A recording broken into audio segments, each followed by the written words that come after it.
All right. Good morning, good afternoon, good evening. This is Dr. Eric Zama. I am a lecturer at the Department of Agricultural and Environmental Engineering at the University of Bamenda in Cameroon. I'm really glad to be part of the AMA conference, first of its kind.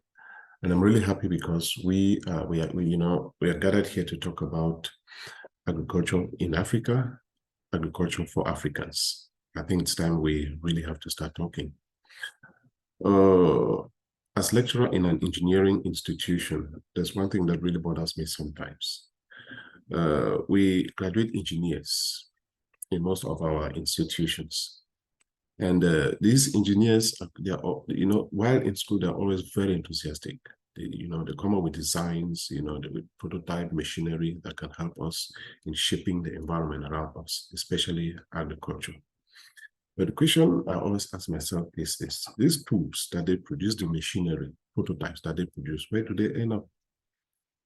And how can we move these tools from school to the market? Are we really doing enough? Are we reusing the resources that we have? Instead of going to China, instead of coming to America to buy, agricultural tools, simple tools that we could produce back at home, how can we, make use of what we have?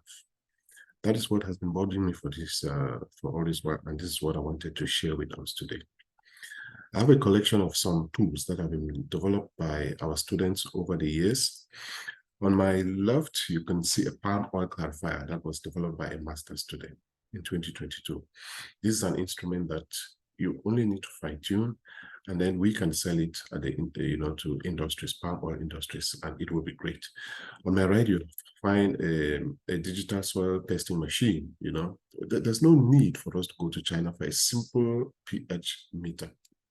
Our students can develop those things so that we can get them at cheaper rates. For this one, on my left, you'll find an animal mixer. This can be used, this was developed by a PhD student in 2022. This one can be used in the industry to make feed, for people who are involved in poultry, who are involved in piggery and all that. You can use this machine to mix your feed. On my right, you have a corn thresher. Traditionally, we thresh corn with our hands, but can we develop machines like these? Can we develop machines like this, so that we can use them at the industrial level?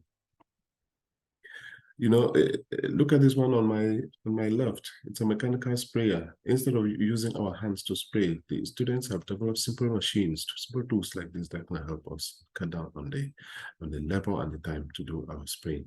On my right, we have a planter that was also developed by a BSc student. Instead of planting one grain of corn, after the other, we could just use a tool like this. Can we make the work easier for us? But what is the problem? This is where these tools end up. In my department, for instance, you have a pile of tools abandoned. Where will they go? Definitely, they have to be discarded.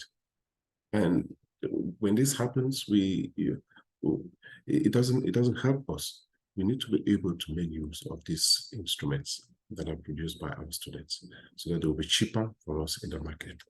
That is why I was bringing up this small discussion to tickle our minds that we need to start making use of the small resources that we have, these small tools that we develop in our universities.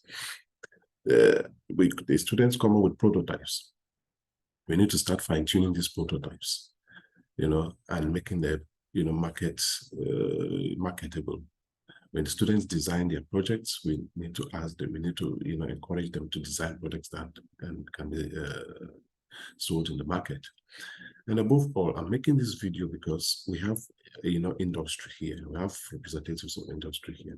Can these industries come in to help? Can they come in to fund school projects? This is the whole idea here, because the whole problem is always money.